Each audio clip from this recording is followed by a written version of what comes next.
Greetings from Seoul, Korea, and welcome back to the GSL. I'm Tasteless, and with me is my hetero nerd life partner, Artosis. And we are almost done with this part of today's games. Yeah, it's going a little bit faster than expected due to that little forfeit, but now we're going to have a great PVZ. PVZ, TSL awesome matchup. GuineaPig going up against I'm a Junwi. Wow. PVZ is pretty fast-paced compared to how it was in Starcraft 1. Action can pick up pretty quickly. There's a lot of different things that both races can do to each other. It's going to be, I think, a pretty awesome series.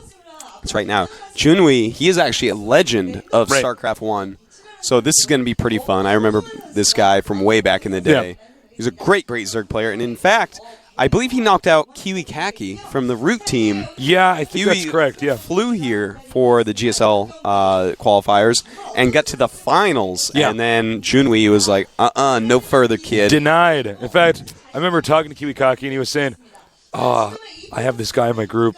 I hope somebody eliminates him so I don't have to face him. That is him right Unfortunately, that did not happen. That is him. We'll see if he can do better next time in the GSL. I do like seeing lots of non-Koreans down here playing in these games. So he is against quite possibly one of the greatest IDs of all time. Yeah. GuineaPig. TSL GuineaPig. The guinea pig. Yeah. It's written in Korean. It's like so cute. I love it. So let's get ready to take a look at the players. This is the guinea pig. GSL GuineaPig. It is a great ID. This guy, by the way, was in GSL Season 1. Made the round of 64. And he had a different ID.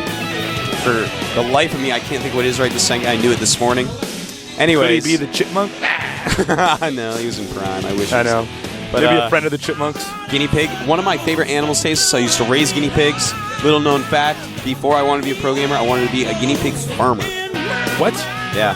I love Are you messing with me? I am not messing with you. You wanted to be a guinea pig farmer. I wanted to just breed guinea pigs and just live on I don't know, a big house with a bunch of guinea pigs. I thought it was be a pro gamer or be a glaciologist. Oh, no, this was before I started playing StarCraft. Oh, okay. Yeah. But guinea pigs, near and dear to my heart. In fact, one of my Smurf IDs was Guinea and then Tilde Pig back when Battle.net allowed characters like that. This is actually some information I never knew.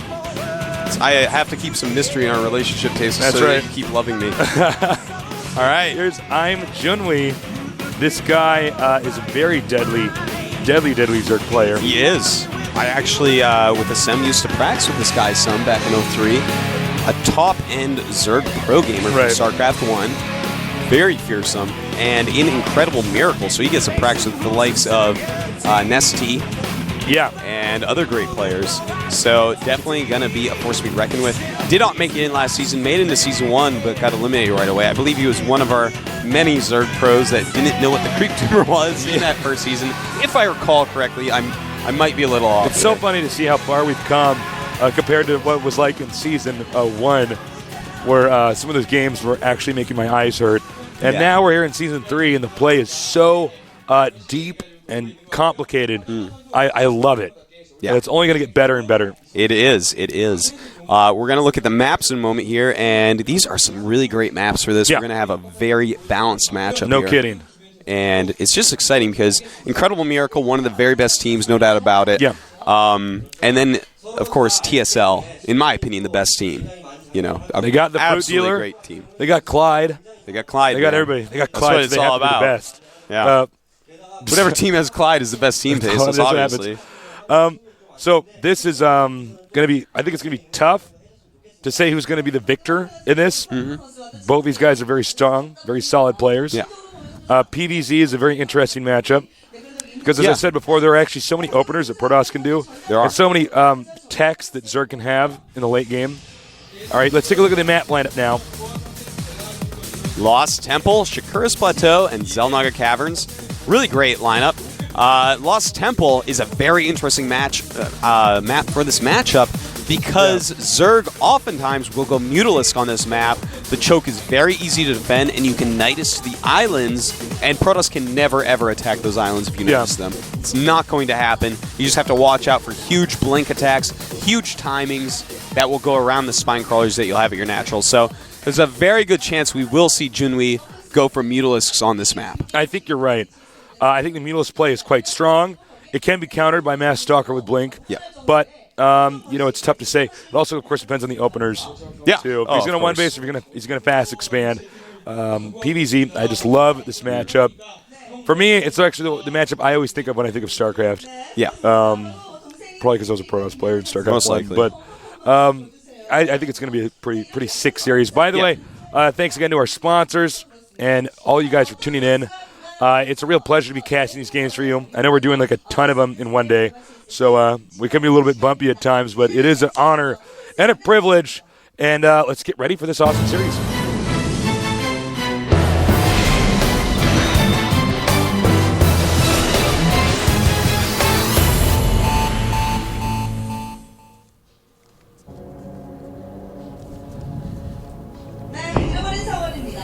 Over here in the red, spawning in the top location, he is a beloved animal of Artosis.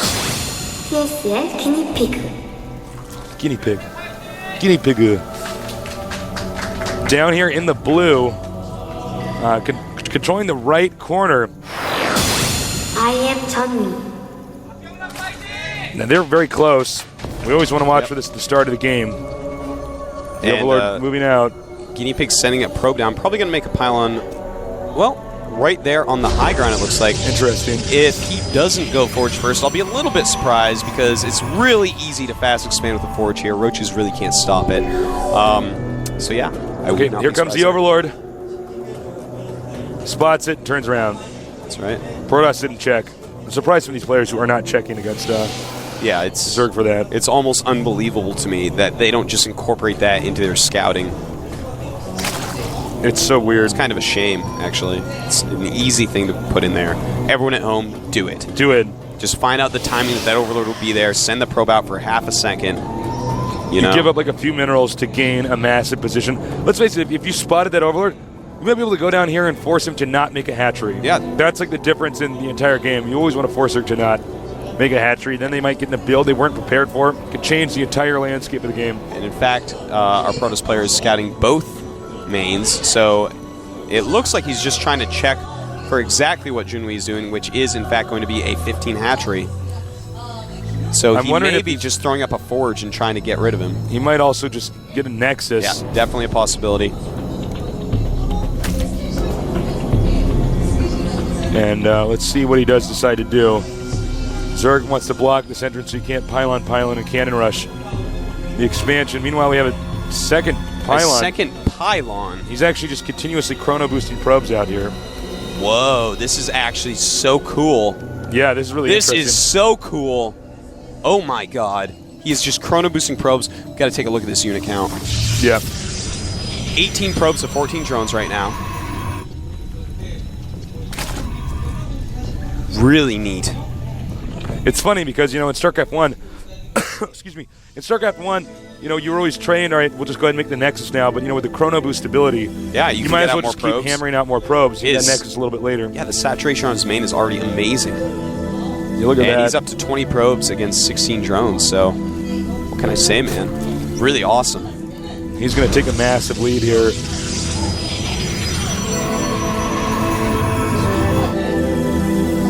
This is actually, groundbreaking, I think. This is not something I've seen where you scout really quick. I wonder if, he's just getting so many probes. I think it might even be worth sending out both probes, but no, I think it's absolutely worth it. If he had just checked for the Overlord, though, he would not have had to do that. That's true. 23 probes against 18 now drones. 24 probes now. So, yeah, he's just really an insane economy we're getting for GuineaPig. Nice kill there. Double gas now. The GuineaPig. The GuineaPig is living up to his name. Just kind of testing this new style that we're seeing of chrono boosting out so many probes. Yeah, he's our guinea pig in this case to see if this is actually worthwhile to chrono boost out a lot of probes or to get a Nexus right away. By the way, do you know why guinea pigs were used in test stasis? Why? Because they have far more blood than do mice or any other small rodents. Why does that matter? Well, if you have more blood... You tested by vampires? No, They need to have more blood. They don't die as easily and stuff like that. Oh. I'm not an animal tester, but that is why. See if this Roach can get in range with the gateway.